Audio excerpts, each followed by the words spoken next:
ప్రపంచంలో అత్యంత ప్రజాదరణ కలిగినటువంటి నాయకులు ఎవరు అని రేటింగ్ ఇచ్చేటువంటి సంస్థలు మార్నింగ్ కన్సల్ట్ కానీ విజువల్ రేటింగ్స్ కానీ వీటి ప్రకారంగా 71% నరేంద్ర మోడీకి టాప్ లెవెల్లో ప్రపంచ వ్యాప్తంగా రేటింగ్ ఇవ్వడం జరిగింది. ఆయన నంబర్ 1 స్థానంలో ఉన్నారు ప్రపంచంలోనే. ఇంకా విచిత్రమైనటువంటి అంశం ఏమిటంటే డొనాల్డ్ ట్రంప్ 48%తో మాత్రమే ఇక్కడ ఆహ్, నమోదు చేసినటువంటి ఈ యొక్క ప్రపంచవ్యాప్తంగా రికార్డు, అందులో కూడా రేటింగ్ ఈ సంస్థలు ఇచ్చినాయి. అయితే ఈ యొక్క రేటింగ్ సంస్థలు ఎట్లా ఇస్తాయి, ఏ పద్ధతిలో ఇస్తాయి అని గనక చెప్పాలనుకుంటే భారతదేశ ప్రజలు ఈ యొక్క రేటింగ్స్‌ను నమ్ముతారా అంటే వాళ్ళు నమ్మరు అని మేము నమ్ముతున్నాము.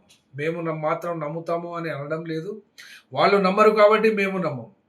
కానీ కొన్ని రంగాలలో మాత్రం కొన్ని వాస్తవాలు చెప్పవలసి వస్తున్నది.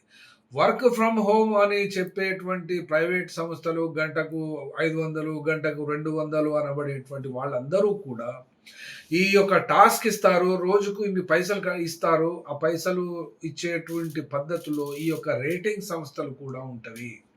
ఆ రేటింగ్ నిర్ణయించేటువంటి సంస్థలు డైలీ బేసిస్ కొన్ని సంస్థలు ఉంటాయి, వీక్లీ కొన్ని సంస్థలు ఉంటాయి, టైమ్లీ ఎప్పుడు వాళ్ళకి అవసరం ఉంటుందో అప్పుడు ఆ యొక్క సర్వీస్ చేయిస్తూ ఉంటారు. కాబట్టి ఈ సర్వేలు ఈ రకంగా ఉంటే ఏ రకంగా ఉన్నప్పటికీ కూడా ఈ యొక్క సర్వేలు ప్రపంచవ్యాప్తంగా 2 బయటికి వచ్చినాయి ప్రపంచవ్యాప్తంగా. కాబట్టి అది కూడా 2026 రిపోర్ట్ ఇవాళ 18వ తేదీ 18 రోజుల్లోనే ఈ యొక్క రేటింగ్ గురించి చెప్పడం అంటే అది ఈ యొక్క అంశాన్ని వాళ్ళ లెక్కలో చూస్తాం. కానీ ఒక్క విషయాన్ని ట్విట్టర్ అకౌంట్లో చూసినట్లయితే నరేంద్ర మోడీ భారత ప్రధానికి 2024 జూలైలో 106 నుండి 109 మిలియన్స్ ఫాలోవర్స్ ఉన్నారు. 106 నుండి 109 అంటే 10,60,000 నుండి 10,90,00,000 నంబర్స్ చూస్తేనే ఇంత పెద్ద పాపులారిటీ అని ఒక్కొక్కళ్ళది ఎంత సంబరపడతారో భక్తులు, అంత బాధ కూడా పడేటువంటి వాళ్ళు ఉంటారు. ఎందుకంటే ఈ యొక్క నరేంద్ర మోడీ రేటింగ్స్ను చూస్తూ,